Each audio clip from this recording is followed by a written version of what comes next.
Hello everyone, welcome to beyond teachings. I am Fauzia Kaiser, your Hindi teacher. तो आज हम पढ़ने वाले हैं क्लास 10th की हिंदी व्याकरण और हमारा विषय होने वाला है रस। तो हमने कल अपने पहली वीडियोस में पढ़ लिया था कि रस क्या है, रस के कितने अंग होते हैं। रस के हमने 4 अंग होते हैं, ये सब हमने कल पढ़ा था। और उसके कितने भेद होते हैं, 11 भेद होते हैं, ये भी हमने अपने पहले वीडियोस में पढ़ लिया है। और पहले वीडियोस में हमने क्या क्या पढ़ा था, रस क्या है, और उसके बाद पढ़ा था स्थाई भाव क्या है, विभाव क्या है। तो आज हम क्या पढ़ने वाले हैं, रस के कितने अंग होते हैं, 4 अंग होते हैं। तो पहले हमने पढ़ लिया कि स्थाई भाव क्या है और विभाव क्या है। आज का हमारा टॉपिक होने वाला है अनुभव। अनुभव, ठीक है। तो आज हम पढ़ेंगे कि अनुभव क्या है, वो क्या होता है, उसे हम किस तरह से समझते हैं, ठीक है। उसके बाद हम पढ़ेंगे, हमारा दूसरा टॉपिक होने वाला है संचारी।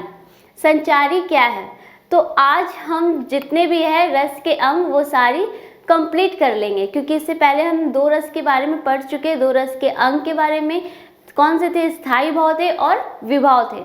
तो चलिए अब इस वीडियो को जल्दी से स्टार्ट करते हैं। और सबसे पहले आज का हमारा टॉपिक होने वाला है अनुभव। तो देखेंगे कि अनुभव क्या है। तो अनुभव की सबसे पहले हम परिभाषा देख लेते हैं।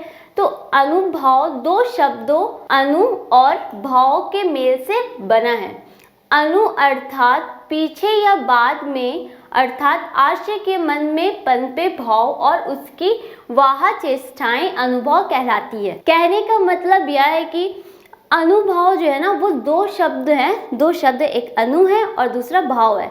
हमने पढ़ा था ना, जैसे उपसर्ग में क्या था, 2 शब्द को जब मिलाते हैं, तो इसमें वैसे इसमें भी हमें 2 शब्द हैं, 2 शब्द मिलकर बने हैं। पहला है अनु और दूसरा है हमारा भाव। तो ये 2 मिलकर क्या बन गए, अनुभाव। भाव का अर्थ क्या होता है ये सब हम जानते हैं। भाव का अर्थ होता है फीलिंग्स, जो भी हमारी फीलिंग्स होती है। और अनुभव का अर्थ है, अनु का अर्थ है बाद में, मतलब जो हमारे फीलिंग्स हो जाए, पहले हमारे अंदर फीलिंग्स आती है और फिर उसके बाद में जो चीज़ें हम करें उसका अर्थ होता है अनुभव, ठीक है। जैसे यहाँ लिखा हुआ भी है, अनु अर्थात पीछे या बाद में, अर्थात आशय के मन में पनपे भाव और उसकी वाह चेष्टाएं अनुभव कहलाती। मतलब सबसे पहले जो हम तो फील कर लेते हैं, भाव जिसका अर्थ है जिससे पहले हम उसे फील करते हैं। और अनु का अर्थ क्या है, बाद में। हम पहले फील करते फिर बाद में जो चीज़ें करते हैं उसे ही कहते हैं अनुभव। अब अनुभव के क्या क्या उदाहरण हैं वो हम देख लेते हैं। जैसे चुटकुला सुनकर हंस पड़ना। तो क्या होता है, पहले हम चुटकुला सुनेंगे, कोई भी अगर आपको चुटकुला सुनाए तो आप पहले क्या करोगे, पहले आप सुनोगे, उसमें आपको मज़ा आएगा, फिर आप हंसोगे। उसके बाद हंसोगे ना, जब आपको समझ में आ जाएगा, अच्छा लगेगा, फील कर लोगे उसे, फिर आप हंसोगे। अब बहुत लोग कैसे हंसते हैं, हंसते हंसते कोई ताली बजाते हैं, कोई एक दूसरे को मार के भी हंसते हैं, कोई बहुत ज़ोर ज़ोर से हंसते हैं, कोई पूरा हंसते तो पूरा हिलने लग जाते हैं, होता है ना। तो ये होता है अनुभव का अर्थ, जो मतलब बाद में, पहले हमारे भाव आ जाए और उसके बाद में जो चीज़ें हम करें, जो भी करें, जैसे हंसते हुए ताली बजाना हो गया, ज़ोर ज़ोर से हंसना हो गया, तो वो सब क्या होते हैं, अनुभव होते हैं। तो ये था हमारा अनुभव। अब हम क्या पढ़ने वाले हैं, संचारी। अब देखेंगे कि संचारी क्या है, उसके क्या क्या उदाहरण और हम उसे किस तरह से समझ सकते हैं। तो जैसे संचारी भाव, आश्रय के चित्त में स्थायी भाव के साथ आते जाते रहने वाले जो अन्य भाव आते रहते हैं उन्हें संचारी भाव कहते हैं, ठीक है। संचारी भाव का क्या अर्थ है, पहले जो हमारा पहला था स्थायी भाव जो पहले से है वो तो रहता है, लेकिन वो रहते रहते कोई भाव है उसके साथ भी कोई और दूसरा भाव आ जाए, ठीक है, कोई दूसरा भाव आ जाए और फिर उसके बाद वो आते जाते रहता है, वो नहीं रहता। स्थायी भाव एक रहता है हमारा और दूसरा भाव क्या होता है, वो बस आते जाते रहता है, कुछ और हम फील करें। जैसे हंसते हंसते कभी कभी क्या होता है ना, कुछ लोग हंसते हंसते कोई चीज़ें ऐसी याद आ जाती तो रोने लग जाते हैं, या फिर अगर डर रहे हैं, बहुत ज़्यादा डर गए हैं। और देखिए कभी होता है ना, बहुत सारे ऐसा होता है कि अरे छिपकली है, छिपकली से डर लगता है, छिपकली को देख लिया अचानक डर लगने लग गया। लेकिन वहीं पास में अगर मम्मी आ गई तो मम्मी को देख लोगे आप, ओह, फिर आपको थोड़ा सा रिलैक्स फील होगा, बोले नहीं चलो मम्मी आ गई, लेकिन फिर से आपको डर लगेगा। वो क्या, मम्मी को देख के थोड़ा देर के लिए शांत हो जाओगे ज़रूर, लेकिन आपको डर तो वो रहेगा ना, स्थायी भाव तो आपके अंदर रहेगा। बस थोड़ा देर के लिए कोई भाव आएगा जो आपको शांत करेगा और फिर वो चला जाएगा। फिर मम्मी आएंगी, छिपकली भगा देंगे, फिर आपका डर तो ख़त्म नहीं होगा, बट हाँ थोड़ी देर के लिए आप शांत तो हो जाओगे ना। तो ये था हमारा स्थायी भाव, संचारी भाव। संचारी भाव को इसका दूसरा नाम अस्थिर मनोविकार भी है, मतलब जो स्थिर नहीं रहे, जो हमेशा एक जैसा नहीं रहे। एक जैसा सिर्फ हमारा एक ही भाव रह सकता है, दूसरा भाव क्या रहेगा उसमें, सिर्फ आता रहेगा और जाता रहेगा, बस। तो ये था संचारी भाव। अब संचारी भाव के में क्या, चुटकुला सुनने से मन में उत्पन्न खुशी, संचारी भाव। पहले क्या करते हैं, हम चुटकुला सुनते हैं, दिल में ये होता है ना, पहले अच्छा लगता है, हमारे मन में बहुत अच्छा लगेगा चुटकुला सुन के, फिर उसके बाद में हमको खुशी मिलती है ना, तो ये होते हैं संचारी भाव। जैसे मैंने अभी आप लोगों को एक एग्जांपल दिया ना, कि जैसे देख लिया कहीं छिपकली देख लिया या फिर कुछ और देख लिया तो डर गए, और फिर जब कोई आ गए देख लिया कि हाँ वो कोई है, तो फिर थोड़ी देर के लिए हम शांत हो जाते हैं ना, नहीं चलो वो आ गया अब वो बचा लेगा तो ऐसा होता है ना, तो ये होते हैं संचारी भाव।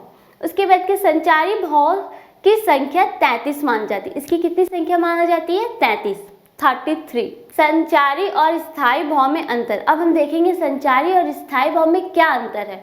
तो पहला है, संचारी भाव बनते बिगड़ते रहते हैं।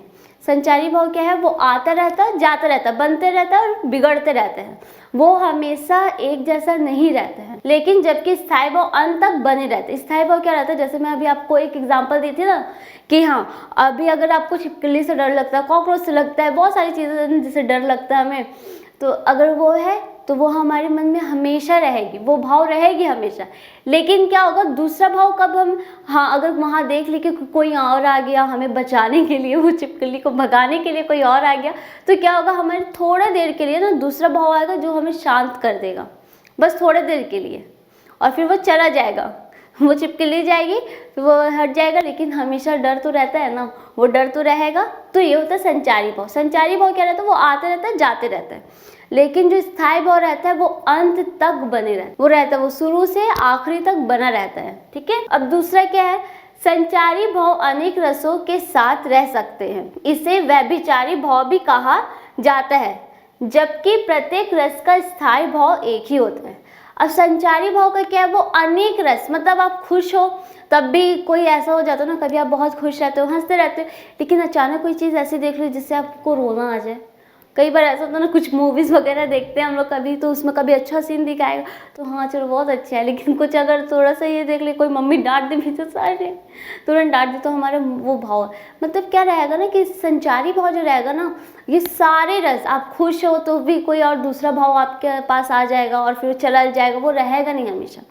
लेकिन जो स्थायी भाव होता है उसका रस सिर्फ एक ही होता है, वो भाव हमेशा अंत तक एक ही रहता है, उसके साथ कोई और दूसरा भाव आके नहीं जुड़ता। लेकिन संचारी भाव के साथ कोई दूसरा भाव आ जाता है। ठीक है, कोई भाव रहता है, संचारी भाव आता है और जाता है।